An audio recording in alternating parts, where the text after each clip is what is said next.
Hello everyone, welcome back to another video. In this video, we will study rapidly the Indian Contract Act 1872, the Indian Contract Act 1872।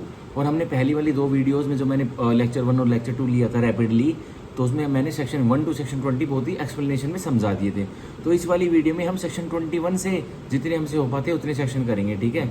और आपको तो पता है मैं explanation में detail में पढ़ाता हूँ तो टाइम थोड़ा लगता है, इसीलिए प्रतिदिन के 10 सेक्शंस मैं टारगेट लेके मेनली चलता हूँ, क्योंकि इंटरप्रिटेशन में समझाना और एक होता है कि भागा दौड़ी में समझाना, तो उसमें बिल्कुल भी मज़ा नहीं आता, ना पढ़ने वाले के लिए ना पढ़ाने वाले के लिए, ठीक है। तो मैं एक बार इसको फ़ोन को नीचे कर देता हूँ, थोड़ा ऊपर है, 1 सेकंड के लिए रुकिए। हाँ अब, हाँ और 1 सेकंड प्लीज़, ठीक है। अब ठीक है, सॉरी फॉर द डिस्टर्बेंस, वो थोड़ा ऊपर था, अब ठीक है। सो अब हम विदाउट वेस्टिंग अ सेकंड हम सेक्शन 21 से कंटिन्यू करते हैं अपनी स्टडी इंडियन कॉन्ट्रैक्ट एक्ट की rapid revision. This is lecture 3 and welcome everyone and now we will study section 21 affect of mistakes as to law. अब क्या नतीजा निकलेगा, क्या परिणाम निकलेगा किसका, कि गलतियां हुई हैं, मिस्टेक नहीं, गलती नहीं हुई, गलतियां हुई हैं, तो ऑब्वियसली दोनों पार्टी से हुई होंगी, एज टू लॉ। और गलतियां किसकी हैं, कानून से संदर्भित गलतियां, ठीक है। A contract is not voidable, एक अनुबंध वॉइडेबल नहीं है। वॉइडेबल का मतलब वैलिड अंटिल अवॉइडेड, जब तक मान्य है कि जब तक उसको शून्य डिक्लेयर नहीं करवाया, ठीक है। A contract is not voidable, एक अनुबंध वॉइडेबल नहीं है। बिकॉज, क्योंकि it was caused by mistake, क्योंकि यह नतीजे में आया है, किसकी वजह से यह अनुबंध नतीजे में आया, किसकी वजह से, एक मिस्टेक की वजह से, एक गलती की वजह से। और कौन सी, क्या वो गलती है, as to any law in force in India. और वो गलती सिर्फ किसकी है, कि पार्टीज ने सोचा कि कोई कानून फोर्स में है इंडिया में, और हालांकि सच्ची बात क्या है, वो कानून इंडिया में फोर्स में नहीं था, तभी तो मिस्टेक हुई है दोनों पार्टीज से, ठीक है।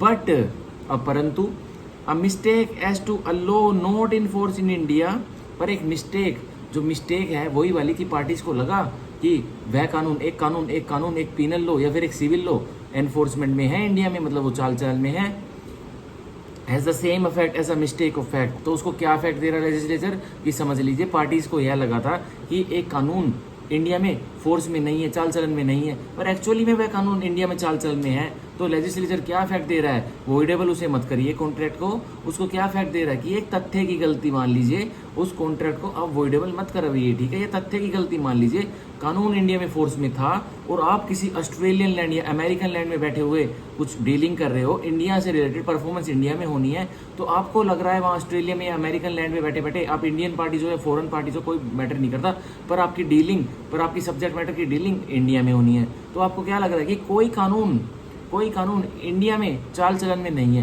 पर एक्चुअली में वो इंडिया में फोर्स में है। तो यह लेजिस्लेचर क्या इफेक्ट दे रहा है उसको, कि मान लीजिए यह मिस्टेक है एक तथ्य की, सेम इफेक्ट, वही उतना ही नतीजा निकालिए कि यह मिस्टेक है, एक गलती है तथ्य की, ठीक है। तो उस कॉन्ट्रैक्ट में तथ्य की गलती हुई है, ओके। अब हम सेक्शन 22 पढ़ेंगे। यह वैलिड सेक्शन 21 में वैलिड कॉन्ट्रैक्ट ही रहेगा, वॉइडेबल नहीं होगा तो वैलिड रहेगा, मान्य रहेगा। अब सेक्शन 22 इसमें ऊपर लिख लीजिए, अगर किसी के पास बेयर एक्ट है या वैसे सुन रहा है, यूनिलैटरल मिस्टेक 22 में होती है। यूनिलैटरल मिस्टेक मतलब सेक्शन 20 में तो बायलैटरल मिस्टेक हो रही थी, mistake on the part of both parties, but section 22 में एक पार्टीज के तरफ से मिस्टेक हो रही है, दोनों पार्टीज की तरफ से तो 20 में हो गई थी, लेकिन 22 में यूनिलैटरल मिस्टेक मतलब एक पार्टी कॉन्ट्रैक्ट की मिस्टेक में है, मतलब वो गलती कर रहा है। अब section 22 contract cause by mistake of one party, contract अब अनुबंध में आया गया है, अनुबंध का नतीजा निकला है by mistake of one party, एक पार्टी जो अनुबंध की है वो कुछ गलती में है, as to matter of effect, और वो गलती किस चीज की है, एक तथ्य की गलती है। तो क्या होगा देखिए, a contract is not voidable, अब भी अनुबंध वॉइडेबल नहीं होगा, ठीक है। वॉइडेबल मतलब वैलिड अंटिल अवॉइडेड, मान्य है जब तक चल रहा है, जिस दिन कुछ गलती पकड़ी और कोर्ट में गए तो अमान्य वॉइड करवा दिया, तो यही कह रहा है। अब कॉन्ट्रैक्ट इज नॉट वॉइडेबल, एक अनुबंध वॉइडेबल नहीं है, merely because it was caused by one of the parties, सिर्फ इस वजह से, because it was caused by one of the parties, क्योंकि यह अनुबंध कोज किया गया था, वह मिस्टेक नतीजे में लाई गई थी एक पार्टी द्वारा, और वो पार्टी कौन है, अनुबंध की पार्टी है। One of the parties to it being under a mistake as to a matter of fact, ठीक है, कि एक पार्टी जो अनुबंध में आई थी जिसने गलती की हुई है, वो एक तथ्य की गलती से जूझा हुआ है, उसकी वजह से एक वो कॉन्ट्रैक्ट में आई थी। कोई मटेरियल फैक्ट है भाई सब्जेक्ट मैटर से रिलेटेड कोई मटेरियल फैक्ट है, उससे रिलेटेड पार्टी गलती में है, जो कि एसेंशियल भी है, पर इसमें कोई एसेंशियल लिख नहीं रखा, लेकिन मैं बता रहा हूँ वो एक जो पार्टी जो गलती कर रही है, जो गलती में है, और उसके कहने पर ही अब वो सोच रहा है मैं कोर्ट में जाके वोइडेबल डिक्लेयर करवा दूंगा इस कॉन्ट्रैक्ट को, लेकिन वो होगा नहीं, वो भी वैलिड ही रहेगा। ठीक है, अब हम दोबारा एक बार पढ़ते हैं सेक्शन 22 को, दोबारा बॉडी पढ़ते हैं, ये थोड़ा कंफ्यूजिंग है। A contract is not voidable, एक अनुबंध वॉइडेबल नहीं है, merely because it was caused, सिर्फ इसलिए क्योंकि वह कॉज हुआ है, क्योंकि वह परिणाम में आया है, by one of the parties to it, one of the party जो अनुबंध की एक पार्टी है अनुबंध की, उसकी वजह से वह परिणाम में आया है वह अनुबंध, being under a mistake as to a matter of the fact, और वो जिस इस पार्टी की वजह से परिणाम में आया है वह कॉन्ट्रैक्ट, वो ही पार्टी, वो ही दल किसमें है, मिस्टेक ऑफ फैक्ट, वो एक गलती से जूझ रहा है, और वो गलती भी किस चीज़ की है, तथ्य की गलती है। तो ऑब्वियसली कॉन्ट्रैक्ट में से सब्जेक्ट मैटर होगा, उससे रिलेटेड ही तथ्य की गलती होगी, या तो भाई कंसिडरेशन से रिलेटेड तथ्य की गलती हो सकती है, या सब्जेक्ट मैटर कुछ ऑब्जेक्ट है या कुछ सब्जेक्ट मैटर है उस कॉन्ट्रैक्ट का, जिसकी वजह से एसेंशियल्स, जिसकी वजह से वो कॉन्ट्रैक्ट में आए हैं, एग्रीमेंट में आए हैं, तो उसकी कोई गलती हो सकती है। तो वो कह रहे हैं 22 में नोट वो वॉइडेबल नहीं है। ठीक है, तो क्या होगा, वो वैलिड कॉन्ट्रैक्ट होगा। ठीक है, तो ये हमारा 22 होगा। अब सेक्शन 23 बहुत ही इंपॉर्टेंट है, अब इसमें पढ़ेंगे हम what consideration and objects are lawful and what not। अब हमने जो section 2D of the Indian contract में पढ़ा था ना अभी डेफिनेशन 2 दिन पहले, कि कंसिडरेशन क्या होती है, मतलब जैसे मैं मोहित हूँ और मैं मिस्टर एक्स का प्लॉट लेने वाला हूँ, तो मेरे लिए उनका प्लॉट लेना कंसिडरेशन होगा। ठीक है, और उनके लिए मैं जो उनको धन दूंगा, जो पैसा दूंगा या कोई ज्वेल्स दूंगा, उनके लिए वह कंसिडरेशन होगा। ठीक है, तो ये कह रहा है वर्ड कंसिडरेशन, तो हमारे बीच में जो कंसिडरेशन है वो कैसी है, लॉफुल कंसिडरेशन है। भाई मैं उनका प्लॉट लेऊंगा, उनका प्लॉट अपने पास रखूंगा, मतलब उनको उनकी पोजेशन में आऊंगा उनके प्लॉट की, तो मैं उनको पैसे दूंगा, तो यह लॉफुल कंसिडरेशन है। प्लॉट के बदले में पैसे दिए, तो पैसे ही तो दिए जाते हैं, या कुछ ज्वेल्स दिए जाते हैं, या जो वो व्यक्ति वैल्यूएबल को सिक्योरिटी मांग रहा है वो दी जाती है उनकी सेटिस्फेक्शन तक, कोई गांजा, कोई वीड, कोई हैश तो नहीं दी जाती ना। तो यही कह रहे हैं word consideration and objects are lawful, तो उस ट्रांजैक्शन में, जो कॉन्ट्रैक्ट में ट्रांजैक्शन हो रही है, जो सब्जेक्ट मैटर है, जो प्लॉट है, अब मैं मेरे प्लॉट को यूज करने का ऑब्जेक्ट क्या है, इधर I am taking that plot for my investment, और इधर I am taking that plot for a gambling house, तो अब वो ऑब्जेक्ट क्या है उसका कंसिडर वो भी माना जाएगा। ठीक है, ट्रांजैक्शन का देखा जाएगा। एंड वट नॉट, और क्या नहीं है। ठीक है, अब ये पढ़ेंगे हम 23 में, बहुत इंपॉर्टेंट है, ये समझना, बहुत अच्छे से समझाऊंगा। ठीक है, द कंसिडरेशन और object of an agreement is lawful, तो कह रहा था कंसिडरेशन और object of an agreement is lawful. General rule तो यही बता रहा है, जो कंसिडरेशन होगी, जो कंसिडरेशन होगी और जो ऑब्जेक्ट होगा किसका, एक करार का, वो लॉफुल होगा, वो कानूनी होगा। जनरल रूल तो ये बता रहा है कि वह लॉफुल होगा, वह लॉफुल होना ही चाहिए, अनलेस अगर उसमें ये है तो वो लॉफुल नहीं है रहेगा। ठीक है, अनलेस अब क्या है उसमें है, अगर एग्रीमेंट में, एक करार में, ना तो वो कॉन्ट्रैक्ट बन पाएगा और वो वॉइड हो जाएगा। ठीक है, या फिर उसको वॉइडेबल करा लेंगे। It is forbidden by law, अगर किसी कानून में पनिशमेंट दी हुई है और उस एग्रीमेंट की कंसिडरेशन और ऑब्जेक्टिव वही है, उससे रिलेटेड ही है, जिससे कि एक पीनल लॉ में सजा मिलेगी, तो वो अनलॉफुल कंसिडरेशन और अनलॉफुल ऑब्जेक्ट है उसका। ठीक है, उस एग्रीमेंट का। Is of such a nature that if permitted it would defeat the provisions of any law और इज फ्रॉडुलेंट, या जो कंसिडरेशन है उस एग्रीमेंट का, जो मेरे और मिस्टर एक्स के बीच में हो रहे हैं, वो उसका नेचर, उसकी श्रेणी ऐसी है, अगर उसको इजाज़त दे दी जाती है कि आप एग्रीमेंट को कॉन्ट्रैक्ट में कन्वर्ट कर लीजिए, sorry, it would defeat the provisions of any law, तो किसी अन्य कानून के प्रोविजंस हार मान जाएंगे, मतलब वह डिफीट हो जाएंगे, वह पराजित हो जाएंगे, इंडियन कॉन्ट्रैक्ट एक्ट के नहीं होंगे, कोई इंडिया का अन्य कानून है उसके प्रोविजंस हार जाएंगे। तो मान लीजिए उस एग्रीमेंट में जो कंसिडरेशन है वह अनलॉफुल है और जो ऑब्जेक्ट है वह भी अनलॉफुल है। ठीक है, और इस फ्रॉडुलेंट या धोखाधड़ी वाला है उसका, अगर परमिट कर दिया गया तो कोई धोखाधड़ी होगी, तो मान लीजिए कंसिडरेशन अनलॉफुल है और ऑब्जेक्ट भी अनलॉफुल है। अब नेक्स्ट, इन्वॉल्व्स और इम्प्लाइज, उसमें शामिल है या फिर लग रहा है कि शामिल हो सकता है, इम्प्लीकेशन से, कंडक्ट से, व्यवहार से। ठीक है, इंजरी टू द पर्सन और प्रॉपर्टी ऑफ अनदर, की चोट पहुंच सकती है किसी व्यक्ति को, या हानि या क्षति पहुंच सकती है किसी व्यक्ति की प्रॉपर्टी को, संपत्ति को, तो वह मान लीजिए कि वह अनलॉफुल कंसिडरेशन उसमें और अनलॉफुल ऑब्जेक्ट है उस एग्रीमेंट में। अब next, the court regards it as immoral और अपोज टू पब्लिक पॉलिसी। यदि जो कोर्ट डिसाइड कर रहा है कि ये एग्रीमेंट कॉन्ट्रैक्ट बनेगा या ये कॉन्ट्रैक्ट अनलॉफुल है, कोर्ट को, अदालत को क्या लगता है, सिविल जज जूनियर डिवीजन साहब को, रिगार्ड्स इट एज इमोरल, कि ये एग्रीमेंट तो इमोरल है, बिल्कुल ही इसमें दया धर्म नहीं है इस एग्रीमेंट में, जो इसका ऑब्जेक्ट है उसको प्रति भी दया धर्म नहीं दिख रही है। और अपोज टू पब्लिक पॉलिसी, या कोई जनता जनार्दन के लिए कोई पॉलिसी है उसके बिल्कुल सामने खड़ा हुआ है। अगर या तो आप इस एग्रीमेंट को कॉन्ट्रैक्ट बनवा लीजिए और इसको परफॉर्म करवा लीजिए, या फिर जनता जनार्दन की राइट्स देख लीजिए, तो बिल्कुल उनमें क्या है, डेड लोग है। तो किसकी इंपॉर्टेंस को ज़्यादा वैल्यू देंगे, तो पब्लिक पॉलिसी की इंपॉर्टेंस को कोर्ट ज़्यादा वैल्यू देगी, या फिर एक ऐसा एग्रीमेंट जो कॉन्ट्रैक्ट बनेगा और वो अनलॉफुल है, तो ऑब्वियसली जनता जनार्दन की वैल्यूज़ को ज़्यादा महत्व देगी कोर्ट। तो अगर किसी भी एग्रीमेंट में ये सारे पॉइंट्स जो मैंने अभी बताए तो वह एग्रीमेंट उसमें अनलॉफुल कंसिडरेशन और उसमें उसका अनलॉफुल ऑब्जेक्ट है और वो कॉन्ट्रैक्ट नहीं बनेगा। ठीक है, अब सेक्शन 23 का पैरा 2 हम पढ़ेंगे। In each of these cases, जो मैंने अभी केसेस बताए थे ऊपर, ये 1 2 3 ये 4 ऊपर अभी मैंने केसेस एक्सप्लेन किए थे। In each of these cases, जो ऊपर मैंने केसेस अभी एक्सप्लेन किए उनकी बता रहा है, द कंसिडरेशन और object of an agreement is said to be unlawful. इन जो सारे केसेस में मैंने जो अभी बताया था कि जो कंसिडरेशन होगी और एक ऑब्जेक्ट होगा एक करारनामे का, वह अनलॉफुल कहलाया जाएगा, मतलब गैर कानूनी कहा जाएगा। ठीक है, every agreement of which the object और consideration is unlawful is void. और यह कह रहा है लेटर पार्ट में, सेक्शन 23 के लेटर पार्ट में क्या कह रहा है, सॉरी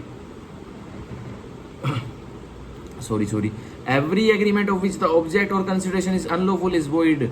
हर एक वह करार जिसमें उसका कंसिडरेशन, मतलब मैंने जो मिस्टर एक्स से प्लॉट लेने की बात की, मैं तो उनको कह रहा हूँ नहीं, आप मेरे को अपना प्लॉट दे दीजिए, 100 स्क्वायर यार्ड का प्लॉट है, मैं आपको वीड दूंगा, 1 ट्रक भर के वीड दूंगा। ठीक है, तो वो भी एग्री हो जाते हैं।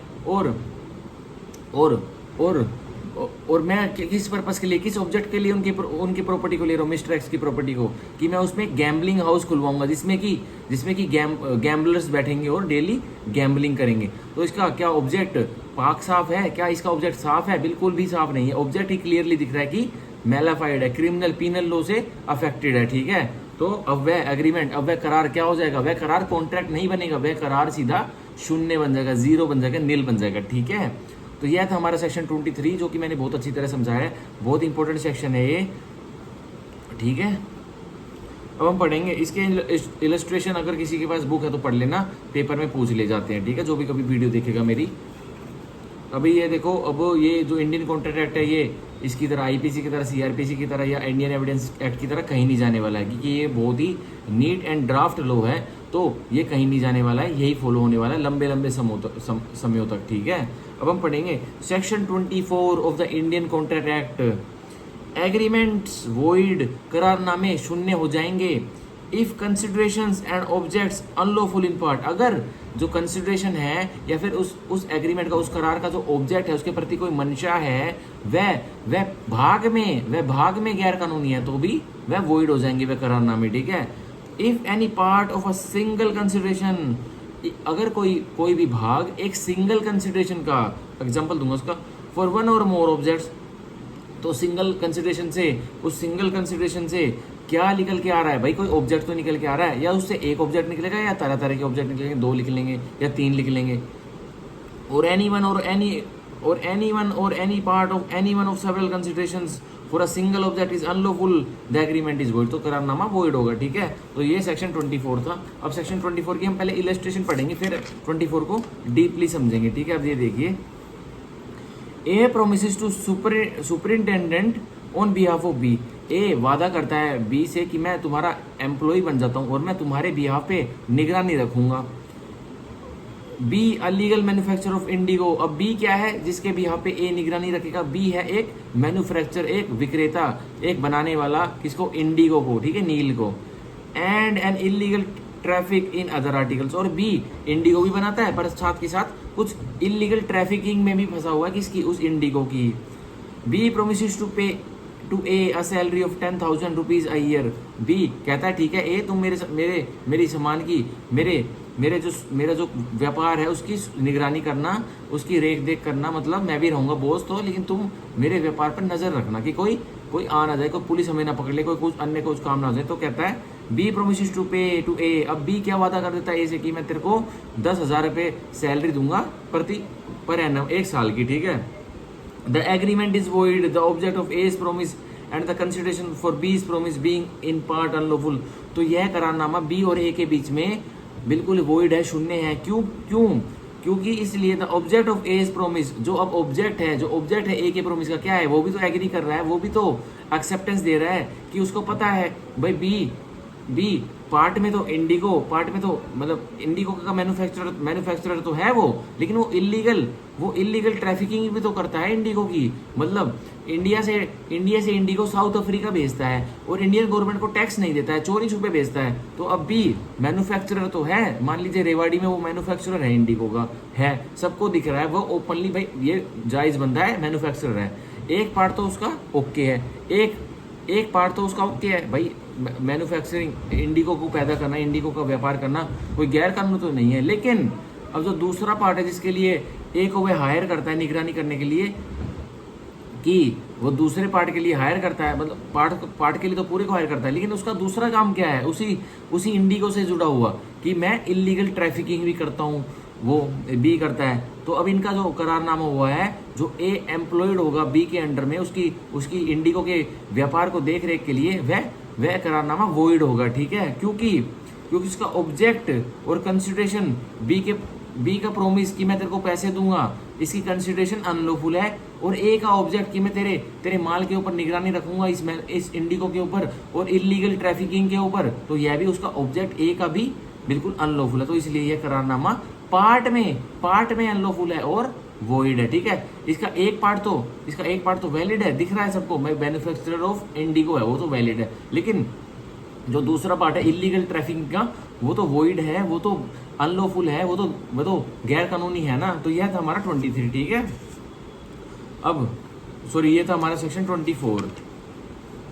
तो हम सेक्शन 24 को एक बार फिर से रिपीट कर लेते हैं और इसकी टेक्स्ट को हिंदी में समझ लेते हैं। सेक्शन 24, एग्रीमेंट्स वॉइड, करारनामे शून्य होंगे इफ कंसिडरेशंस एंड ऑब्जेक्ट्स, उसमें की कंसिडरेशन जो लेन देन होगा या फिर उस लेन देन के पीछे जो मकसद होगा, अनलॉफुल इन पार्ट, तो वो गैर कानूनी है भाग में, ठीक है। तो ये कह रहा है if any part of a single consideration, अगर कोई भी भाग किसका, एक सिंगल लेन देन का, फॉर वन और मोर ऑब्जेक्ट्स, उसके पीछे निर्देश, उसके पीछे मंशा एक या एक से ज्यादा भी ऑब्जेक्ट्स की हो सकती है, ठीक है, उस कंसिडरेशन के पीछे, उस लेन देन के पीछे, और एनी वन और any part of any one of several considerations for a single object is unlawful, गैर कानूनी है, द एग्रीमेंट इज वॉइड, तो करारनामा शून्य होगा। 24 की थोड़ी टेक्निकल है वो लैंग्वेज, लेकिन एग्जाम्पल से, इलस्ट्रेशन से समझ में आ जाएगा।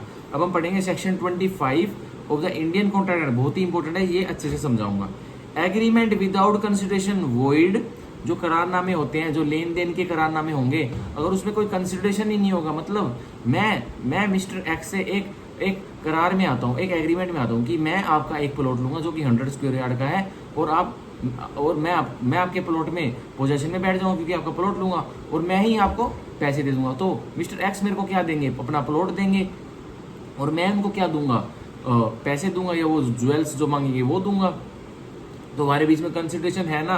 अगर मैं उनसे यूँ कहूँ कि मेरे को अपना प्लॉट दे दीजिए, और वो बिना मेरे से कुछ पैसे उसे मांगे मेरे को अपनी प्लॉट का पोजेशन दे दे और मेरे नाम करवा दे, तो क्या इसमें कंसिडरेशन हुई? क्या कंसिडरेशन हुई? मैंने उनको बोला अपना प्लॉट दे दो मिस्टर एक्स, उन्हें उठा के मेरे को पोजेशन में बैठा दिया, बोला आज से प्लॉट आपका। तो यह क्या है? ये करारनामा बिना कंसिडरेशन का, इसमें कोई कंसिडरेशन नहीं है, मैंने सिर्फ बोला, एक बोलने मात्र से उन्होंने मेरे को अपना प्लॉट दे दिया, तो यह वॉइड है। तो ऐसे एग्रीमेंट्स, ऐसे करार शून्य होते हैं जिसमें कि कोई कंसिडरेशन नहीं होती, कोई पैसों का या कोई धन का, कोई वैल्यूएबल सिक्योरिटी का मोल भाव नहीं होता, ठीक है। लेकिन इसकी एक्सेप्शन है, unless it is in writing, तो कब नहीं होगा वॉइड? अगर तो वह लिखित में है वह करार, एंड रजिस्टर्ड, और लिखित में है और रजिस्टर्ड है, मतलब रजिस्ट्रेशन एक्ट 1908 में उसको रजिस्ट्रेशन उसका करवाया हुआ है रजिस्ट्रार के पास जाकर, और is a promise to compensate for something done, या कोई प्रोमिस है। कौन सा प्रोमिस है? कि उन्होंने मिस्टर एक्स मुझसे पैसे मांग रहे हैं, तो मिस्टर एक्स में से पैसे क्यों मांग रहे हैं? क्योंकि मिस्टर एक्स ने मेरे लिए कुछ पास्ट में कुछ अच्छा कुछ महत्वपूर्ण कार्य कर रखा और मैंने उनको प्रोमिस किया हुआ है कि मैं आपको कंपनसेट करूंगा, मैं आपको भुगतान करूंगा। तो अब अगर यह करारनामा है तो यह वैलिड हो सकता है, ठीक है। अब आगे पढ़ेंगे। कंपनसेट फॉर समथिंग डन और is a promise to pay a debt barred by limitation law. यह वादा किया हुआ है किसी ने, एक कर्ज जो मेरे को मिस्टर एक्स को देना था, लेकिन उसका वो टाइम बार्ड हो चुका है। जो कर्ज का टाइम था मैंने उनको मना कर दिया है कि मैंने आपके से जो 1 लाख रुपए ले रखे मैं आपको नहीं देने वाला। अब उनके पास कोज ऑफ एक्शन अराइज हो गया मिस्टर एक्स के पास।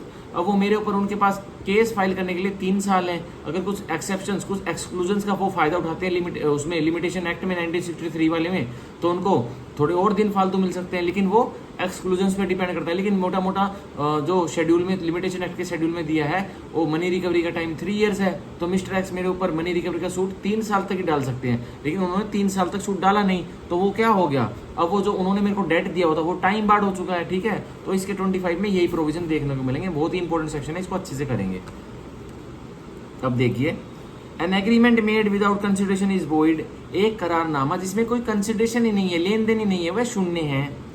अनलेस, पर शून्य क्यों कब नहीं होगा, अनलेस ये जो नीचे 1 2 3 में दी गई है ये सारी एक्सेप्शंस है, तब शून्य नहीं होगा। जनरल रूल बता दिया है, एक करारनामा जिसमें कि लेन देन कुछ नहीं है पार्टीज के बीच में तो वह शून्य है, ये जनरल रूल है। लेकिन अनलेस एक्सेप्शंस नीचे बता दी 1 2 3 में यह लग जाएंगी, तो वह करारनामा जिसमें कि कंसिडरेशन नहीं है, लेन देन कुछ नहीं है किसी संपत्ति का या फिर कोई पैसा उसो का या कुछ वैल्यूएबल सिक्योरिटी का, तो वह भी वैलिड हो सकता है। अब 1, it is expressed in writing and registered under the law for the time being in force for the registration of documents।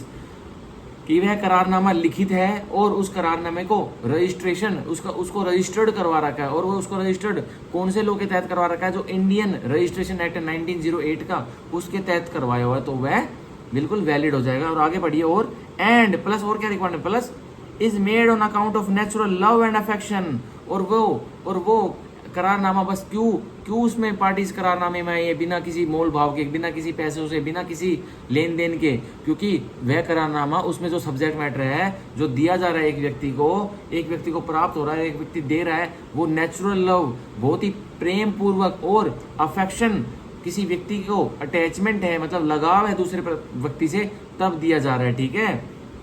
तो उसमें कंसिडरेशन नहीं हो तब भी चल जाएगा, वह वैलिड रहेगा, ठीक है। Between party standing in a near relation to each other, ठीक है। और वो पार्टीज जो नेचुरल लव एंड अफेक्शन में है वो एक दूसरे से ऐसे रिश्ते में है कि on the face of the relation यह दिखता है कि भाई इन सीटू, बिल्कुल on the face of the यह दिखता है कि इसमें कंसिडरेशन होके ये व्यक्ति लेन देन किस चीज का करेंगे, क्योंकि इनका रिश्ता ही ऐसा है, ठीक है। तो मान के चलिए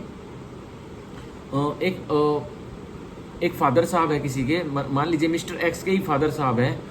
अब मिस्टर एक्स के फादर साहब मिस्टर एक्स को अपना एक प्लॉट जो कि बहुत आलीशान है और जो कि उसमें एक कोठी बनी पड़ी है, वो मिस्टर एक्स को दे देते हैं, ठीक है। और कैसे देते हैं, एग्रीमेंट ही कर लेते कि भाई मैं आपको ये दूंगा मेरा प्लॉट, ठीक है। तो अब क्या बाप बेटे में लेन देन हो सकता है, क्यों नहीं हो सकता ना, बिल्कुल भी क्यों नहीं हो सकता, क्योंकि उनका नेचुरल लव एंड अफेक्शन है। भाई मिस्टर एक्स का पिताजी उससे मिस्टर एक्स से बहुत ज़्यादा प्यार करता है, बहुत ज़्यादा लगाव है, तब उसने वो कर लिया, करारनामा कर लिया। हालांकि वह गिफ्ट भी दे सकता था, लेकिन वो गिफ्ट क्यों नहीं दे रहा, क्योंकि गिफ्ट में उसको फीस भरनी पड़ती सरकार की। लेकिन अब इसकी जब वह अपना मकान मिस्टर एक्स को दे रहा है उसका पिताजी, तो इसमें भी लिखित तो करवाना पड़ेगा, और रजिस्ट्रेशन की मामूली सी फीस होती है, नॉमिनल फीस होती है, ज़्यादा नहीं होती जितनी कि गिफ्ट की होती है, इसलिए कर सकती है, ठीक है। और भले ही अब उसमें लेन देन कुछ कंसिडरेशन ना हो तो कोई दिक्कत नहीं। अब 2, it is a promise to compensate, sorry it is a promise to compensate. यह एक करारनामे में पार्टी क्यों आई है बिना लेन देन के, क्योंकि किसी एक पार्टी ने कुछ वादा किया होता कि मैं तुमको भुगतान करूंगा। और क्यों भुगतान करूंगा, क्योंकि कुछ दूसरी पार्टी के लिए उसने कुछ पहले किया होगा। तो मान के चलिए मैं मोहित हूँ और मिस्टर एक्स है, ठीक है। अब मैं रोड पर जा रहा हूँ अपनी कार से, ठीक है। तो मेरी कार खराब हो जाती है और मेरे को अर्जेंटली फ्लाइट भी पकड़नी है अमेरिका की। तो ऐसे में क्या होता है, और एयरपोर्ट यहाँ से 50 किलोमीटर दूर है और मेरी कार ब्रेक डाउन हो चुकी है, मेरी कार ब्रोक हो चुकी है, बिल्कुल चल नहीं रही है, ठीक है। मतलब कुछ भी हो गया, उसका इंजन उंजन कुछ भी हो गया, मेरी कार अब ब्रोक हो चुकी है, बिल्कुल चल नहीं रही है। अब मिस्टर एक्स आते हैं, वहीं से आ रहे होते हैं उस हाईवे से, और वो स्कूटर पे होते हैं, लेकिन एक मुसीबत में स्कूटर भी बिल्कुल एरोप्लेन दिखता है, और अब वो मेरे को बैठा लेते हैं, मैं उनको हाथ देता हूँ, और अब वो बोलते हैं हाँ जी बताइए। मैं बोलता हूँ सर मेरे को अमेरिका जाना है और मेरा बहुत इंपॉर्टेंट मीटिंग है वहाँ पे, और तो आप कृपया करके मेरे को एयरपोर्ट पर छोड़ देंगे। अब मिस्टर एक्स बोलता है कि सर मेरे को भी अपनी बेटी को स्कूल से लेके अभी जाना है घर पे, लेकिन चलो कोई बात नहीं, मैं अपनी वाइफ को फ़ोन कर देता हूँ, वो ले आएगी। तो उन्होंने कितना कितना नेक काम किया, और वो मेरे को बैठाते हैं अपने स्कूटर पे, और फुट फुट फुट करते हुए दूर दूर करते हुए एयरपोर्ट तक मुझे छोड़ाते हैं, और मेरी फ्लाइट मैं पकड़ लेता हूँ, और मैं वहाँ मीटिंग करके वापस आऊँगा। तो उससे पहले जैसे वो मेरे को एयरपोर्ट पे छोड़ते हैं, मैं उनको मिस्टर एक्स को बोलता हूँ सर आपने मेरे को स्कूटर पे छोड़ा, बहुत मेहरबानी की, मैं आपका इतना शुक्रिया अदा हूँ कि मेरी आज ये फ्लाइट छूट जाती तो मेरे को बहुत करोड़ों का नुकसान हो जाता। तो अगर मैं जैसे इंडिया आऊँगा 2-3 दिन बाद, तो मैं आपको आते के साथ भुगतान करूँगा, मैं आपकी रिस्पेक्ट में आपको पैसे दूंगा, आपको इनाम दूंगा, आपको रिवॉर्ड दूंगा, ठीक है। तो इसमें अब मिस्टर एक्स ने मेरे लिए कुछ पास्ट में वो करके गए थे ना, मेरे को उन्होंने एयरपोर्ट तक पहुंचाया, जो मैंने फ्लाइट पकड़ी, और मेरे को भी बहुत पैसों का फ़ायदा हुआ, या कोई फ़ायदा ना भी हो, मैं अमेरिका घूमने जा रहा हूँ, तब भी मैंने उनको ऐसे चलते हुए वादा कर दिया मिस्टर एक्स सर मैं आपको बहुत मतलब आज तक के साथ आपसे कॉल करूँगा, आपको आपके घर पे आऊँगा और आपको रिवॉर्ड दूंगा, ठीक है, या आपको गहने दूंगा, या आपको एक आपको सोने की चैन गिफ्ट में, मतलब एक सोने की चैन आपके लिए लेके आऊंगा अमेरिका से। तो यह भी क्या हुआ, यह भी करार बन गया, ठीक है। पर इसमें क्या है, इसमें कोई लेन देन है भाई, वहां छोड़ा था और उसने बोल दिया, करार तो बन गया। मैं अब उसने एक्सेप्ट कर लिया, मैं जो चैन दूंगा उसको, भाई मैं अमेरिका से आपके लिए चैन लेके आऊंगा एक सोने की, और उसने बोल दिया ठीक है सर ले आइएगा, मैं एक्सेप्ट कर लूंगा। तो अब इसमें इस करारनामे में कोई कंसिडरेशन है, कोई लेन देन है, कुछ भी नहीं है इसमें लेन देन। वो क्या मेरे को कुछ देंगे मिस्टर एक्स? नहीं देंगे। उन्होंने तो क्या किया, अपनी सर्विसेज दी, वो भी लव एंड अफेक्शन में, मेरे को स्कूटर पे पटाखे छोड़, अपनी इंसानियत दिखाई, अपनी इंसानियत निभाई कि भाई कोई अर्जेंट नीड में कोई व्यक्ति खड़ा है हाईवे पर, तो किसी को काम भी हो सकता है, सारे हाईवे पर खड़े चोर थोड़ी होते हैं, तो इसलिए मेरे को छोड़ दिया। तो इसमें कोई, इस करारनामे में जो मेरे और मिस्टर एक्स के बीच में, वो एयरपोर्ट के गेट के सामने खड़े हो गए, क्या इसमें कोई कंसिडरेशन है? वो मेरे को कुछ देंगे? कुछ नहीं देंगे। उन्होंने पहले ही कंपनसेट मेरे को कर दिया है पास्ट में, उन्होंने मेरे लिए पहले ही मेरे को अपने स्कूटर पे एयरपोर्ट छोड़ दिया है, ठीक है। तो यह भी हो सकता है। अब 2 दोबारा पढ़ते हैं। It is a promise to compensate, यही एग्जाम्पल, कंपनसेट करने का कोई वादा था। होली और इन पार्ट, ये तो पूरे उस जो पूरे के लिए, जैसे मिस्टर एक्स ने मेरे को छोड़ा ना एयरपोर्ट, या तो मैंने कह दिया, या तो मैं यूँ कहूँगा ना आपने मेरे लिए जो ये एक्ट किया है, मैं इसके पूरे के लिए आपको कंपनसेशन दूंगा, आपको मतलब भुगतान करूंगा, आपकी रिस्पेक्ट करूंगा, और आपके लिए सोने की चैन लाऊंगा। और इन पार्ट, या मैं पार्ट में भी कह सकता हूँ सर, मैंने जो आप 50 किलोमीटर का हमारा वे था, तो मैं जो आपने 25 किलोमीटर तक ही जो आपने पेट्रोल फूका है ना, उसके ही मैं कंपनसेशन दे सकता हूँ, क्योंकि मेरी इतनी कैपेसिटी। तो यह भी हो सकता है, ठीक है। Or a person who has already voluntarily done something for the promisor और something which the promisor was legally compellable to do और अनलेस। तो मिस्टर एक्स ने मेरे लिए स्वयं इच्छा से अपना स्कूटर रोका था ना, और स्वयं इच्छा से मेरे को एयरपोर्ट पे छोड़ के आए थे ना, तो इसलिए प्रोमिसर की अब ड्यूटी है, बाध्य है कि भाई अगर उसने करारनामे में वो आया था कि मैं अमेरिका से आपके लिए चैन लाऊंगा, तो आप अब बाध्य हो, अब उसको दोगे, अब आप वादे में आ चुके हो। अगर ब्रीच करते हो तो अब क्या होगा, ब्रीच करते तो क्या होगा, डैमेजेस का केस चलेगा, वो ले लेंगे अगर उनको लेना होगा। तो अगर वो इतने जब स्कूटर पे छोड़ा तब तो वो भले आदमी बन रहे थे, अगर बाद में वो भले आदमी नहीं निकले तो केस करके ले लेंगे मुझसे। अब 3,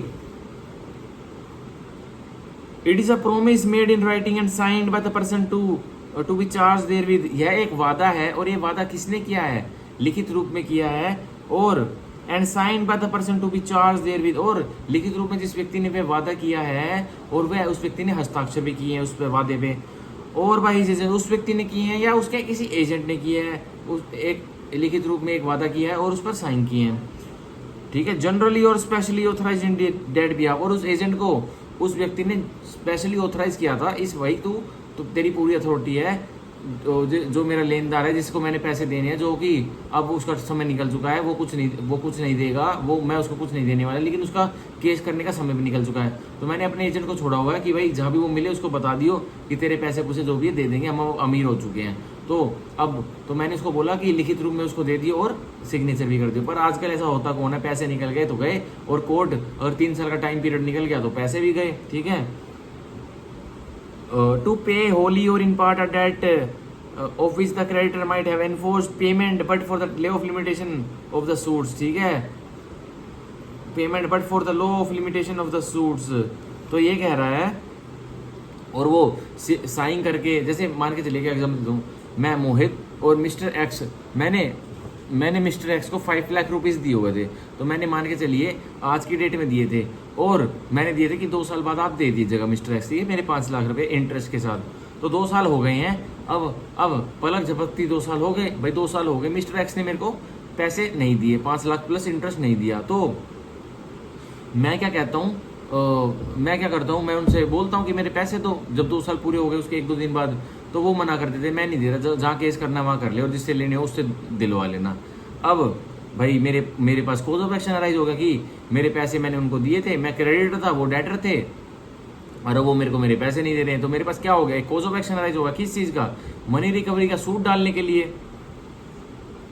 तो यही कह रहा है, अब 3 साल तक मैं किसी काम में उलझा रह गया, मैंने कोई मान लो कोई वेयर हाउस का काम चलाया हुआ था, या मैं गवर्नमेंटल कोई कॉन्ट्रैक्टर था, मैं अपने कोई प्राइवेट बिजनेस में उलझा रह गया, जो मैंने 5 लाख रुपए दे रखे, मैं उसके बारे में भूल गया कि भाई मेरे को सूट भी फाइल करना है, मेरे को कोई केस भी फाइल करना है। तो अब 3 साल ऐसे बीत जाते हैं, तो पीरियड ऑफ लिमिटेशन से मैं आउट हो चुका हूँ। लिमिटेशन एक्ट बोलता है कि मनी रिकवरी आपको करना है, तो 3 साल का पीरियड ऑफ लिमिटेशन है, 3 साल में आपको करना पड़ेगा case file, suit file money recovery के लिए। अब मैं वो नहीं करता हूँ, मैं भूल जाता हूँ। अब 4 साल उन बातों को हो चुके हैं, तो अब मेरे पैसे मर चुके हैं। अब मोहित को मिस्टर एक्स से मुलाकात होती है, कहीं मिल जाते हैं पार्टी में। मिस्टर एक्स की अब किस्मत चेंज हो चुकी होती है, वो बिलीनियर मिलेनियर या करोड़पति लखपति हो चुके होते हैं। तो मेरे से बोलते हैं शराब के नशे में, या मैं भी शराब के नशे में, कुछ भी मतलब, या फ्रीक्वेंटली ऐसे जनरली बातें होती हैं, पार्टी में मिल जाते हैं दोस्त, पुराने दुश्मन भी जिसमें पैसे फंसे होते हैं वो मिल जाते हैं, वो जनरली बातें करते होते हैं। तो ऐसे मिस्टर एक्स मेरे पास आते हैं, मैं पाव भाजी खा रहा होता हूँ कि मोहित जो तूने मेरे को यार 5 लाख रुपए दिए थे ना, मैं तेरे को दे दूंगा यार, क्योंकि अब मैं लखपति हो गया हूँ, तो मैं किसी की हाय नहीं सुनना चाहता, मैं किसी की मतलब बदुआ नहीं लेना चाहता कि मैं इतना करोड़पति आदमी अब हो चुका हूँ और मैं किसी के 5 लाख रुपए लेके भाग जाऊंगा। नहीं यार, तू ले लियो, बेशक से मेरा जो तेरे को मेरे ऊपर केस डालना था उसका पीरियड ऑफ लिमिटेशन जा चुका है, ठीक है, तो तू ले लियो, कोई दिक्कत नहीं है। तो मैं कहता हूँ सच में यार देगा तो कृपा करके लिख के दे देना एक बार, कृपया करके एक बार इसको लिख देना। तो वह लिख देता है कि भाई मैं एक्स अपने पूरे होशो हवास में कह रहा हूँ, हम पार्टी में मिले थे आज और अब मेरी हालात चेंज हो चुके हैं, और मैं अब मोहित को उसके 5 लाख रुपए जो मैंने 4 साल बाद पहले लिए थे उसको देने के लिए रेडी, और अपने साइन कर देता है। बस इतना ही काफ़ी है, इतना ही काफ़ी है, ठीक है, इतना ही लिख देगा। तो अब क्या हो जाएगा, वह करार भी अब वैलिड हो जाएगा। वह करार जो हमारे बीच में भी अब एक एग्रीमेंट हो गया ना, एक करार हो गया ना भाई, वो पेज पे उसने लिखा, चाहे वो नोटरी वाले, चाहे वो 10 रुपए के 15 रुपए के स्टैम्प पेपर पर नहीं है, एक प्लेन पेपर पे लिख दिया ना उसने, एक प्लेन पेपर पे लिख दिया तो भी चल जाएगा, तो भी काम चल जाएगा, और वो सिग्नेचर कर दे बस, ठीक है। तो ये क्या कहते हैं, इसे फ्रेश पीरियड ऑफ लिमिटेशन फिर मुझे फिर से मिल जाएगा, ठीक है। मैं मतलब जो मेरा 3 साल का पीरियड जो डंप हुआ था, जो खराब हो गया था, मैं बिजी हो गया था, जिसकी वजह से मतलब उसकी वजह से नहीं, मैं अपने बिजनेस में बिजी हो गया था, तो मेरा 3 साल का पीरियड जो खराब हो गया था, मैं केस नहीं डाल पाया था। अब जैसे ही मिस्टर एक्स ने उस पार्टी में लिख के दिया ना मेरे को कि मैं आपके पैसे दे दूंगा, मैं लखपति हो चुका हूँ, मेरे हालात चेंज हो चुके हैं, तो उसी दिन से अब मेरे पास फिर से फ्रेश पीरियड ऑफ लिमिटेशन आ जाएगा। उस करार से मेरे पास दोबारा वो उम्मीद जग जाएगी कि मैं अपने पैसे 5 लाख रुपए प्लस इंटरेस्ट उससे लूँ, ठीक है। तो अब इसमें क्या कंसिडरेशन थी इसमें, भाई हम पार्टी में मिले, हम पाव भाजी खा रहे थे दोनों, उसने मेरे को बातों में ऐसा बोल दिया। अब मेरा जो मेरा डेट था, जो मैंने उधार उसको दिया था, वो तो टाइम बार्ड हो चुका है ना, उसको तो अब कोई कानून भी नहीं दिला सकता लिमिटेशन एक्ट के चलते उसको। अब मेरी रेमेडी को बाहर कर दिया लिमिटेशन एक्ट ने, पर मेरी राइट को तो बाहर नहीं किया है, मेरे अधिकार को तो नहीं मार पाया लिमिटेशन एक्ट। मेरा अधिकार तो अब भी उस पर जीवित है ना, जब तो उसने खुद से आके बोला कि तू अपने पैसे ले लियो जो तूने मेरे को 5 लाख रुपए दिए थे। तो लिमिटेशन एक्ट का भी एक इंग्लिश लाइन है कि limitation act limitation act bars the remedy but does not extinguish the right. Limitation act बस रेमेडी को बार करता है, राइट को, अधिकार को एक्सटिंग्विश नहीं करता। अभी मेरा अधिकार उस पर बना हुआ था ना कि भाई वो मान रहा है ना, खुद ही आगे से बोल रहा है 5 लाख रुपए ले लियो, तो इसलिए अगर इसमें कोई इस करारनामे में कोई कंसिडरेशन नहीं है, क्योंकि मेरा टाइम मेरा जो डेट था उसको दिया वो टाइम बार्ड हो चुका था, तो कोई वो कंसिडरेशन नहीं है। तो इसलिए भी अब ये जो उसने नैपकिन पे मेरे को लिख के दिया कि तेरे पैसे दे दूंगा, लिखित में और साइन कर दिए, तो यह भी करारनामा वैलिड होगा। हालांकि इसमें कोई कंसिडरेशन नहीं है, ठीक है, कोई लेन देन नहीं है, क्योंकि लेन देन पहले था और अब वो टाइम बार्ड हो चुका है लिमिटेशन एक्ट से। यही समझाने की मैं कोशिश कर रहा हूँ, ठीक है। अब इसकी हम पढ़ेंगे एक्सप्लेनेशन। सेक्शन 25 की 2 एक्सप्लेनेशन है, बहुत इंपॉर्टेंट है। तो आज हम 30 तक ही करेंगे, जो मैंने पहले बता दिया 30 तक, ठीक है। Explanation 1, nothing in this section shell affect the validity. तो इस सेक्शन का, इस धारा का जो 25 है, इसकी इस धारा कोई भी अफेक्ट नहीं करेगा, कोई भी परिणाम क्रिएट नहीं करेगा। कहाँ पर? वैलिडिटी पर, किसी की वैलिडिटी पर। मतलब कोई करेक्ट जो चीज चलती है हरी लाइन में और उसको कोई एकदम से नीचे फोल्ड डाउन नहीं करेगा, वो चलती रहेगी। कैसे? As between the donor and donee of any gift actually made. Okay, so explanation जो 1 है वो गिफ्ट के ऊपर है कि गिफ्ट में भी कोई लेन देन थोड़ी होता है भाई। एक व्यक्ति, मैं डोनर हूँ, डोनर वह व्यक्ति होता है जो किसी को गिफ्ट देता है, और डोनी वह होता है जो गिफ्ट प्राप्त करता है। अब मोहित ने मेरे साइड में जो प्रिंटर रखा हुआ है, मिस्टर एक्स को गिफ्ट कर दिया, तो मिस्टर एक्स की पूरी राइट है या तो वो मेरे गिफ्ट को एक्सेप्ट कर ले या मेरे गिफ्ट को रिजेक्ट कर दे। ऑब्वियसली प्रिंटर दे रहा हूँ 20,000 रुपीज़ का, तो वह एक्सेप्ट ही करेगा, उसके ऑफिस में काम आ जाएगा। तो ये कह रहा है कि कंसिडरेशन का कुछ भी नहीं लगेगा अब इस पे, गिफ्ट की ट्रांजैक्शन पे। जो डोनर ने डोनी को दिया उसमें कोई कंसिडरेशन नहीं है। अब मैं तो उसको प्रिंटर दे रहा हूँ एज अ गिफ्ट, तोहफे में, तो वो मेरे को क्या दे रहा है? वो तो कुछ नहीं दे रहा। तो इसमें भी कहाँ लेन देन, कहाँ कंसिडरेशन हुई? तो इसको भी एक्सेप्शन में रखा गया गिफ्ट को, ठीक है। अब explanation 2, an agreement to which the consent of the promisor is freely given. An agreement to which the consent of promisor is freely given. एक करारनामे में सहमति किसकी? प्रोमिसर की, जो कि अपनी इच्छा जाहिर करता है कुछ चीज करने की या कुछ चीज ना करने की। उसने फ्रीली अपनी सहमति से कंसेंट दी थी, मतलब अपनी कंसेंट दी सहमति से। गिवन इज नॉट वॉइड, तो वह करार वॉइड नहीं होगा, शून्य नहीं होगा। Merely because the consideration is inadequate, सिर्फ इस वजह से कि जो लेन देन की कंसिडरेशन है, जो अमाउंट है, जो राशि है, वो कम है, इनएडुकेट है। मतलब यार प्रॉपर्टी की वैल्यू तो 2 करोड़ रुपए है, लेकिन प्रोमिसर और प्रोमिसी के बीच में जो कंसिडरेशन हो रही है उस प्लॉट से रिलेटेड, वह सिर्फ 5 लाख रुपए में हो रही है। तो सिर्फ इसी वजह से ये मत मान लेना कि वह वॉइड हो जाएगा, क्योंकि मार्केट वैल्यू उस प्लॉट की 3 करोड़ है, लेकिन और कंसिडरेशन कितने में हो रही है? 5 लाख में हो रही है। सिर्फ यह मत मान लेना कि वो एग्रीमेंट, वो करार और वो अनुबंध अब वॉइड हो जाएगा, नहीं होगा। बट परंतु क्या हो सकता है? The inadequacy of the consideration may be taken into account by the court in determining the question whether the consent of the promisor was freely given। तो जो inadequacy रहेगी, जैसे अगर मैंने मिस्टर एक्स का कोई प्लॉट लिया है, मिस्टर एक्स के प्लॉट की तो वैल्यू 3 करोड़ रुपए है, या मान के चलिए 50 लाख रुपीज़ है, मिस्टर एक्स के प्लॉट की वैल्यू 50 लाख रुपीज़ है, पर हमारे बीच में कुछ ऐसे रिश्ते हैं या कोई हमारा ऐसा कुछ एग्रीमेंट हो जाता है कि मिस्टर एक्स को तुरंत पैसों की जरूरत पड़ जाती है भाई, उनके कुछ ऐसी स्थिति डेवलप हो जाती है और मार्केट में इन्फ्लेशन चल रही है, तो वो मरेगा। वो बोलते हैं ना कि मरे का माल मिल रहा है, मरे का माल मिल रहा है, तो वही मिस्टर एक्स का प्लॉट मेरे लिए मरे का माल मिल रहा है, तो मैं उसके प्लॉट के, उनके प्लॉट के लगाता हूँ 5 लाख रुपए, 5 लाख रुपीज, और उनको बोलता हूँ आज ही छोड़ दे। तो वो कहता है उनको बहुत अर्जेंट नीड है पैसों की और मरे का माल मिल रहा है, तो मैंने 5 लाख रुपए उनके प्लॉट के लगा दिए, और उन्होंने अपने 50 लाख की प्रॉपर्टी जो वैल्यू थी उसको 5 लाख में मेरे साथ अनुबंध में एक कॉन्ट्रैक्ट में आ गए। तो यह भी इनएडुकेट नहीं रहेगा, क्योंकि इन्फ्लेशन चल रही थी मार्केट में, पर अदालत अगर कोई सूट फाइल करता है, कोई केस फाइल हो जाता है स्पेसिफिक परफॉर्मेंस से रिलेटेड, या फिर मिस्टर एक्स ही बाद में जाके मेरे ऊपर केस कर देते हैं कि भाई नहीं 5 लाख रुपए तो बहुत कम है, क्या पता उनका कोई काटा जो उनको मिस्टर एक्स को फंस रहा हो वो पूरा हो गया हो और वो मेरे ऊपर फिर केस कर दे, नहीं भाई 5 लाख तो बहुत कम है, मेरी तो 50 लाख रुपए वैल्यू है। तो लेकिन अदालत इस चीज को, जो ये फैक्ट्स रहेंगे कि भाई इन्फ्लेशन थी और ये बहुत अर्जेंट डायर नीड में थे मनी के, तो इस फैक्ट को कंसिडरेशन में ले सकते हैं, और जो कम राशि जो मैंने लगाई उसके बारे में भी सोच विचार कर सकता है कौन? अदालत, सिविल जज, जूनियर डिवीजन सब। ये हमारी हुई एक्सप्लेनेशन 2। हम पढ़ेंगे सेक्शन 26। अब हमारे बहुत छोटे छोटे और बहुत ही मजेदार सेक्शन आने वाले हैं, तो हम 30 तक ही करेंगे, ठीक है। अब देखिए section 26, agreement in restraint of marriage void. अगर कोई करार होता है कि शादी नहीं करनी उस व्यक्ति से, तो वह शून्य होगा। जैसे मैं किसी जो वुमेन है, कोई मिसिज ए, मैं उससे करार कर लेता हूँ या वो मेरे से करार कर लेती है कि उससे शादी नहीं करनी, यह करार नहीं हो सकता, यह शून्य है, ठीक है। कोई किसी को शादी से बंधन में आने के लिए किसी और के साथ नहीं रोक सकता, कोई करार ऐसा नहीं हो सकता, तो वह शून्य हो जाएगा।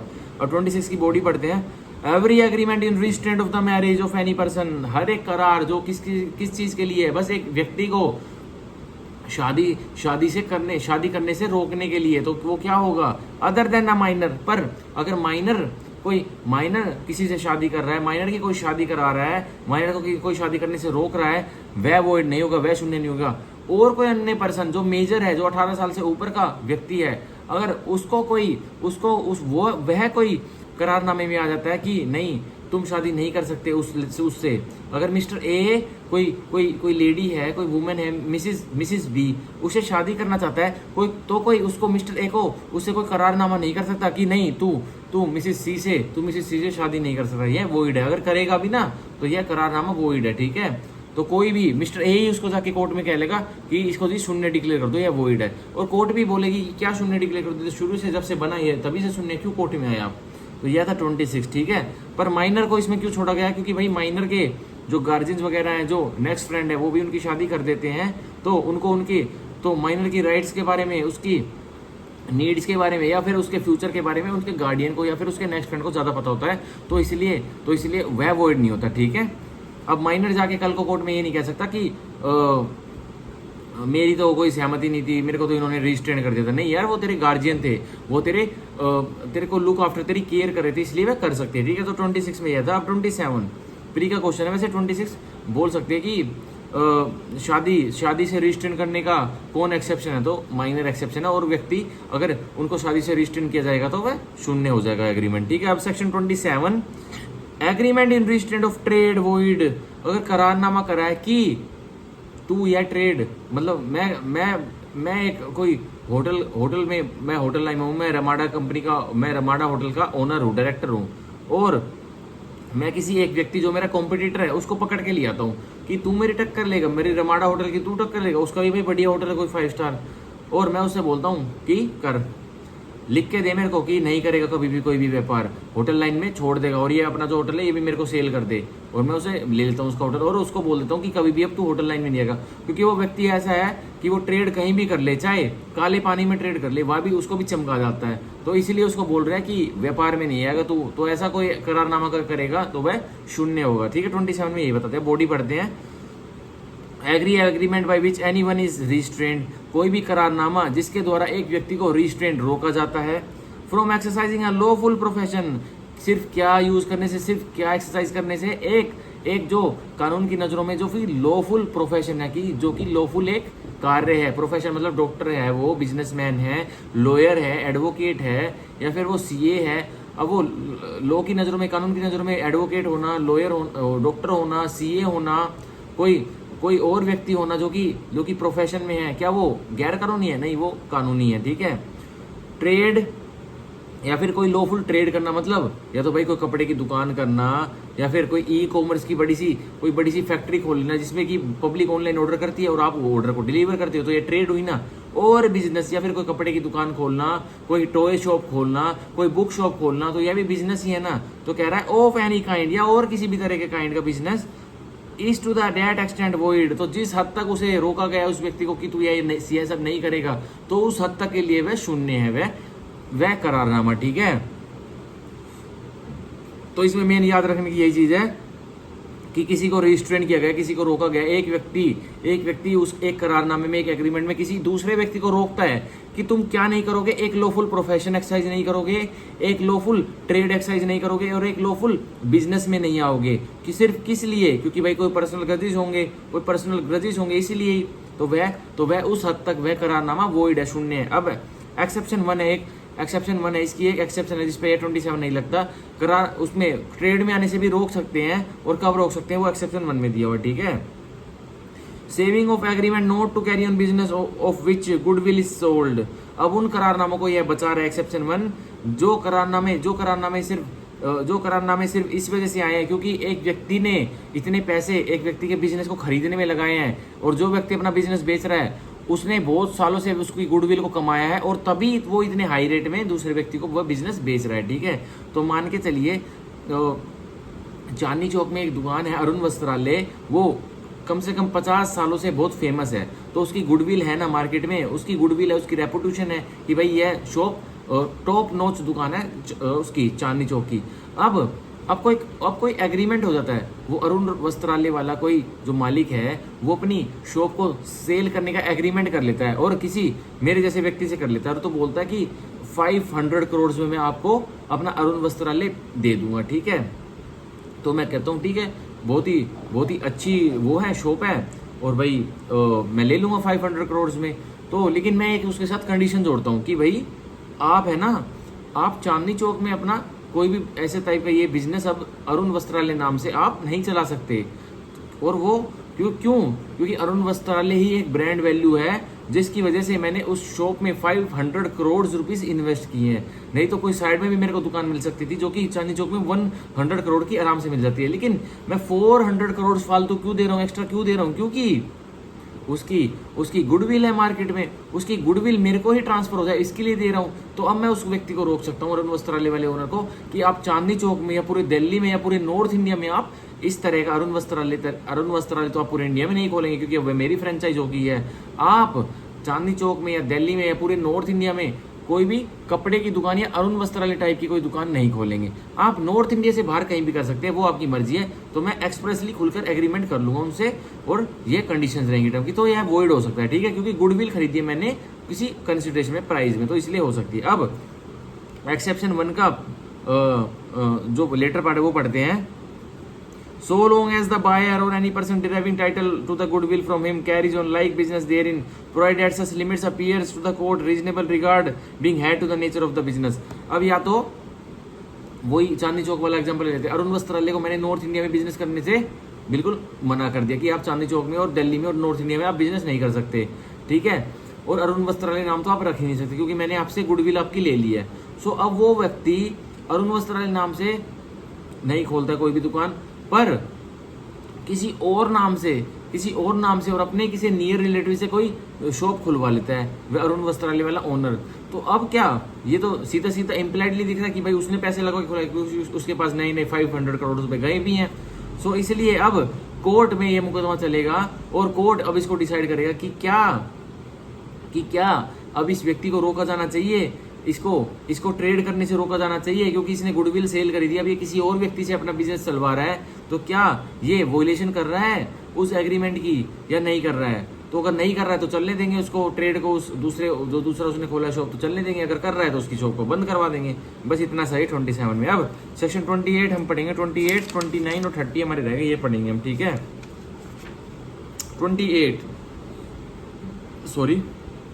Agreements in restraint of legal proceedings void. अगर कोई करारनामे हुए हैं कि मैं कोई लीगल प्रक्रिया में, मैं आपके खिलाफ कोई लीगल प्रक्रिया नहीं करूंगा, तो वह शून्य है, ठीक है। फॉर एग्जाम्पल एक हस्बैंड है और एक वाइफ है, हस्बैंड वाइफ को फूटी कोड़ी भी नहीं देता, मेंटेनेंस के नाम पे खर्चा नहीं देता, बिल्कुल जेब खर्ची घर चलाने के लिए नहीं देता है, तो क्या अब वो हस्बैंड और वाइफ एक करारनामे में, एक एग्रीमेंट में आ सकते हैं कि भाई जो तेरे पास मेंटेनेंस की राइट है ना, तो तू कोर्ट में जा सकती है मेरे खिलाफ, मतलब तू खर्चा ले सकती है, तो कोर्ट में मत जाइयो कभी भी, चल मैं तेरे को दे दूंगा पैसे। और यह कहकर उसने एग्रीमेंट करवा लिया उस हस्बैंड ने, ठीक है, कि मैं तेरे को अगले महीने से दे दूंगा पैसे, पर तू मेरे करारनामे पे साइन कर दे कि तू कभी भी फ्यूचर में कभी भी कोर्ट में नहीं जाएगी मेंटेनेंस मांगने मुझसे, नहीं तो मेरी बेइज्जती हो जाएगी सोसाइटी में, इसलिए तो ये शून्य है। अगर वो लेडी उसके अगले महीने के दिलासे के चलते साइन भी कर देती है उस करार पर, तो वह शून्य ही होगा, ठीक है। तो ये 28 कहता है।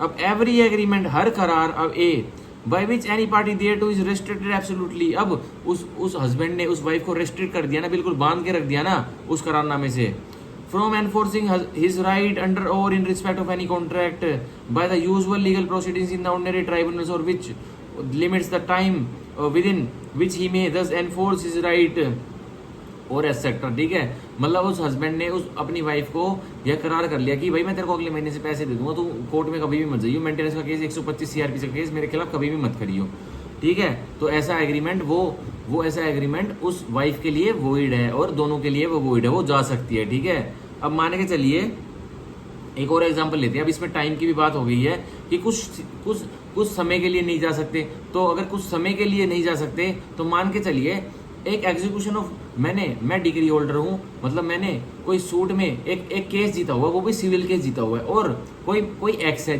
जो जजमेंट डेटर है, और मैंने उस एग्जीक्यूशन ऑफ डिग्री में अपने कुछ पैसे लेने हैं उनसे या कुछ भी लेना है। तो अब क्या होता है, मिस्टर एक्स मेरे को बेला फुसला के एक करारनामा करवा लेते हैं। क्या कहते हैं कि भाई अभी तो मेरा ब्योथ नहीं है देने का पैसे, जो आप मेरे को डिग्री में लोगे, एग्जीक्यूशन करवाओगे, लेकिन 15 साल मैं आपसे वादा करता हूँ, 15 साल बाद आपको जो आपने 10 लाख रुपए की डिग्री निकलवाई है ना कोर्ट से, मैं आपको इस 15 लाख के 15 करोड़ रुपए दूंगा अगर आप मेरे से 15 साल बाद आकर लोगे। और मैं आपसे रेगुलर बातें भी लगूंगा, ये मत सोचना कि मैं भाग जाऊंगा। तो मेरे को लालच होता है यार 15 लाख रुपए मेरे को लेने थे, पर ये 15 साल बाद 15 करोड़ रुपए देगा, चलो करारनामे में आ ही जाता हूँ। अब क्या होता है, एग्जीक्यूशन करवाने का एक डिग्री को 12 साल पीरियड ऑफ लिमिटेशन 12 ईयर्स होता है। अब 12 साल निकल जाते हैं, 15वें साल आ जाता है, वो 15वें साल का भी आखिरी दिन होता है। तो मैं 12 बजने की वेट कर रहा होता हूँ कि 15 साल एक दिन होती मैं मिस्टर एक्स के घर जाऊँ और उससे 15 करोड़ रुपए लूँ। जैसे ही मैं अब सुबह होती है उसके घर जाता हूँ, वो बोलता है अरे पागल, मैंने तेरे को ऐसे ही बोला था कि तेरी उसका टाइम निकल जाए। किसका टाइम निकल जाए? तेरी एग्जीक्यूशन प्रोसीडिंग का, कि 12 साल में तू मेरे से पैसे ले ही ना पाए। मैं तो नहीं दे रहा। तो कह रहा है वह करारनामा भी वोइड है, शून्य है। वो जा सकता है बाद में भी, कहेगा ये देखो जी वो है, इसने मेरे से झूठा एक करारनामा करा था, मेरे से कंसीलमेंट करी थी, इसने मेरे से मिसरिप्रेजेंटेशन करी थी, ये देने ही नहीं वाला था मेरे को, तो मेरे को एग्जीक्यूशन में इससे पैसे दिलाओ। 15 साल बाद भी वह ले सकता है, ठीक है। पर अगर वो 2 दिन बाद ही, जैसे उसने बोला कि 15 लाख के 15 करोड़ रुपए ले लियो, और अब ये तो हम बहुत आगे चलेगी कि वो 15 साल वेट भी कर सकता है, और मान के चलो उसको 2 दिन की भी वेट नहीं है, करारनामे पे पहले मैं आ जाता हूँ उसके साथ कि 15 लाख के 15 करोड़ ले लियो, पहले तो आ जाता हूँ कि ले लूंगा 15 साल बाद, लेकिन मेरे से 2 दिन की भी वेट नहीं हो रही, मैं कोर्ट में चला जाता हूँ। ये सर देखो जज साहब, इसने मेरे साथ एक एग्रीमेंट किया है, बोल रहा है कि 15 लाख के 15 करोड़ दे दूंगा। तो जज साहब कहेंगे इधर फाड़ के फेंक देंगे उसको, कुछ नहीं है, ये झूठा है, वोइड है, शून्य है ये, ठीक है। तो यह है ए हमारा 28 का ए, 28 का B, which extinguish the right of any party thereto, जो कि एक पार्टी के अधिकारों को ही समाप्त कर देती है। एस्टिंग्विश का मतलब बिल्कुल खत्म, निस्त नाबूद, ठीक है, thereto as it is. और discharges any party thereto, या एक पार्टी को डिस्चार्ज कर देती है, मतलब एक कोई एग्रीमेंट, एक कोई करार जो कि एक पार्टी को डिस्चार्ज कर देती है लीगल प्रोसीडिंग से, ठीक है, फ्रॉम एनी लाइबिलिटी अंडर और in respect of any contract और on the expiry of the specified period as to restrict any party from enforcing his rights. या एक करारनामा ऐसा हुआ है जिसमें एक करारनामे में एक सूट चल रहा है, पहले दो प्लेंटिफ है और 3-4 डिफेंडेंट है।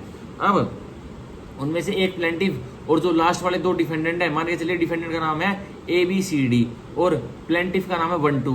तो जो प्लेंटिफ 1 है उसका CD जो डिफेंडेंट है उनके साथ उसका कोल्यूजन हो जाता है, मतलब वो मिल जाते हैं और करारनामा कर लेते हैं कि भाई ए तू हमारे साथ करारनामा कर ले। CD बोलते हैं कि तेरे को हम पैसे दे देंगे जो भी तेरे हैं, पर जो तुमने हमारे ऊपर केस डाला हुआ बी में उसके ज्यादा पैसे लगे हुए हैं, तो बी एक ज्यादा इंटरेस्टेड पार्टी है, तू तो एक लग्गू है, मतलब तेरे ज्यादा पैसे नहीं लगे, तू हमसे करारनामा कर दे और हमको कोर्ट में जाके बोल दियो कि सीडी का इस केस में कोई रोल नहीं है जी, इनको तो बेफिजूली से इस कोर्ट में मतलब घसीटा गया है, तो वो करारनामा कर लेते हो। तो कह रहा है अगर तो ये डिस्चार्ज करने का करारनामा हो गया ना ए और CD के बीच में, जो प्लेंटिफ ए था, जो प्लेंटिफ 1 था और जो डिफेंडेंट CD थे, उनके बीच में कौन सा करारनामा हुआ? डिस्चार्ज करने का, कि CD को सूट से डिस्चार्ज कर देंगे। तो कह रहा है ये भी शून्य है, ऐसा भी नहीं हो सकता, ठीक है। अब is void to that extent, तो कह रहा है जिस हद तक अब वो डिस्चार्ज करने में आएंगे वो करारनामा होगा, कोई राइट्स को, कोई अधिकारों को एस्टिंग्विश समाप्त करने के लिए कोई वो करारनामा होगा, तो वह भी उस हद तक वोइड है, शून्य है।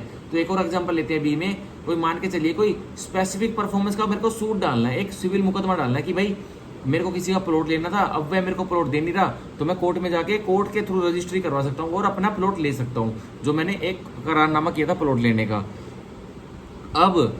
अब वो जिसका मैं प्लॉट ले रहा था वो मेरे से करारनामा कर लेता है क्या, कि मैं तेरे को ऊपर से पैसे दे दूंगा, तू अपने स्पेसिफिक परफॉर्मेंस की जो तूने सूट डाला है मेरे ऊपर उसको वापस ले ले, उसको विड्रॉ कर ले और मैं तेरे को दे दूंगा।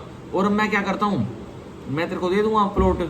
अब मैं क्या करता हूँ, लेकिन एक शर्त है उसकी कि भाई पहले अपना सूट को, जो सिविल सूट है उसको विड्रॉ कर ले, और जज साहब से बिना पूछे विड्रॉ कर लिए। जज साहब तो पूछेंगे तेरे से कि भाई क्यों विड्रॉ कर रहे हैं, क्या रीजन है, ये रीजन है, तो वो तेरे को विड्रॉ करने नहीं देंगे, तू विड्रॉ कर ले।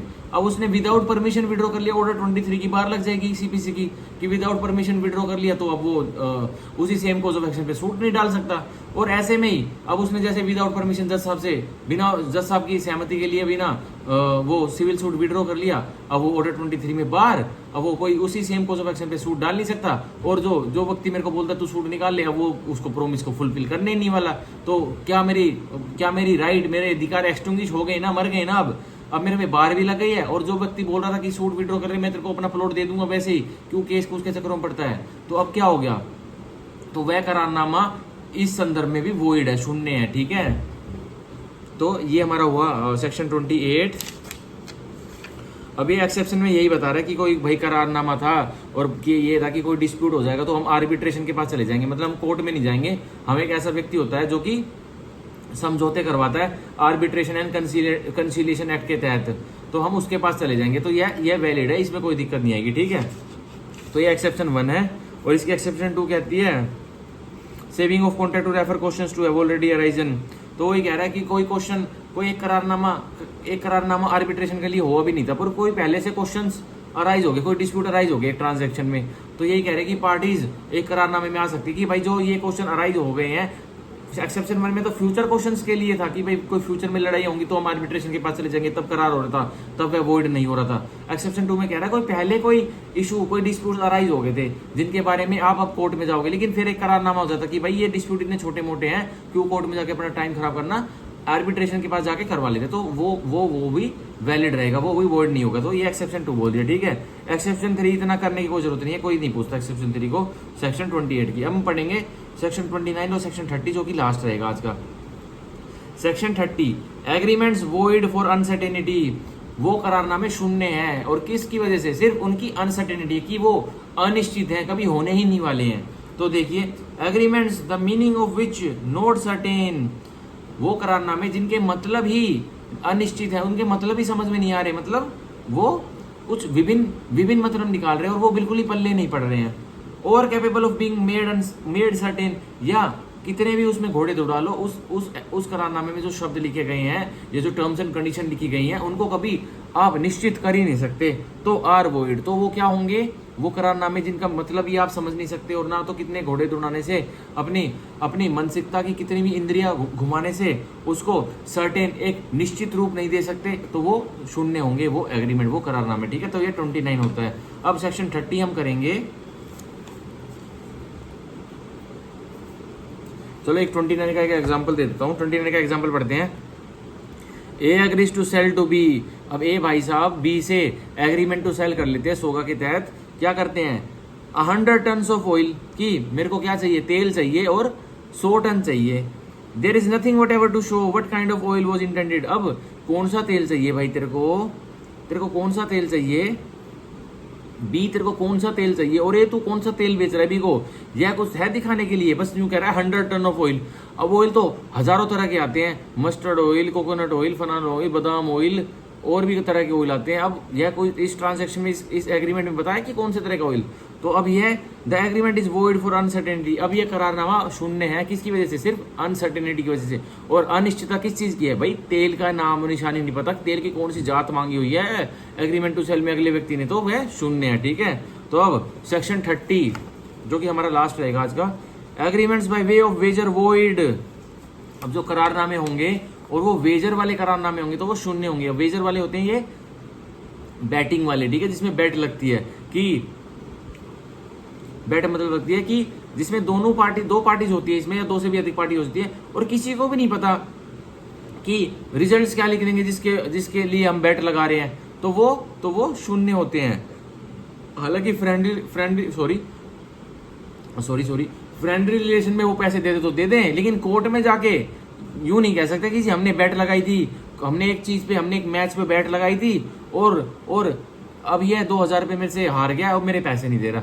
तो वो क्या बोलेंगे? कोर्ट बोलेंगे भाई ये वेजर है, चले जाओ यहाँ से, निकलो, ना तो तुम्हारे ऊपर रिपोर्ट भी करवा दूंगा। कोर्ट का टाइम खराब करने आगे। सेक्शन 30 पढ़ के नहीं आए? जो करारनामे होते हैं किसके लिए? वेजर के लिए, मतलब बैटिंग गेम्स के लिए वह शून्य होते हैं। तो ये 30 में दिया हुआ है, agreement by way of wager void, ठीक है। तो अब पढ़ेंगे बॉडी।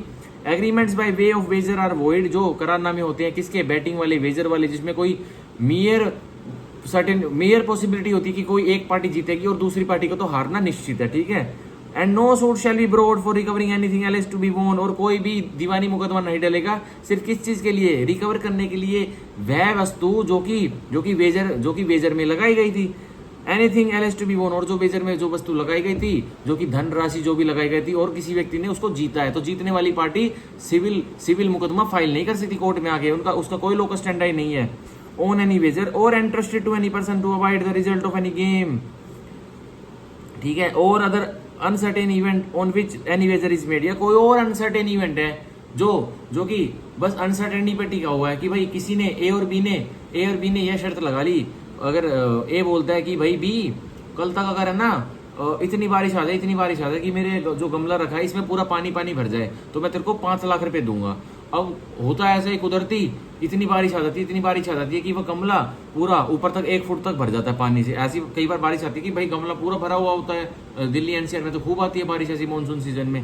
अब भी कहता है ले बेटा गमला पूरा भर के अब दे 5 लाख रुपए। तो ए कहता है कौन से 5 लाख रुपए, मैं तो ऐसे ही बोल रहा था। तो अब बी कोर्ट में नहीं जा सकता वो 5 लाख रुपए रिकवर करने के लिए, ठीक है, क्योंकि ये वेजर कॉन्ट्रैक्ट था, ठीक है। अब हम पढ़ेंगे इसकी exception in favour of certain prizes for horse racing. अब एक्सेप्शन बचाव मिला हुआ है कुछ हॉर्स जो ये घुड़सवारी की रेसेस होती है इनको कुछ बचाव मिला हुआ है। ये जो वेजर हैं ये जो करारनामे हैं जो ये वेजर नहीं कहलाएंगे, ये इनको लेके कोई कोर्ट में जा सकता है, ठीक है। This section shall not be deemed to render unlawful a subscription or contribution. इस धारा से इस सेक्शन 30 से ये मत मान लेना कि कोई गैर कानूनी हो गया कोई भी सब्सक्रिप्शन या कोई भी कंट्रीब्यूशन और एग्रीमेंट टू सब्सक्राइब और कंट्रीब्यूट या कोई करारनामा, किस चीज के लिए करारनामा कि मैं सब्सक्राइब करूंगा या फिर मैं कंट्रीब्यूट करूंगा। क्या कंट्रीब्यूट करूंगा?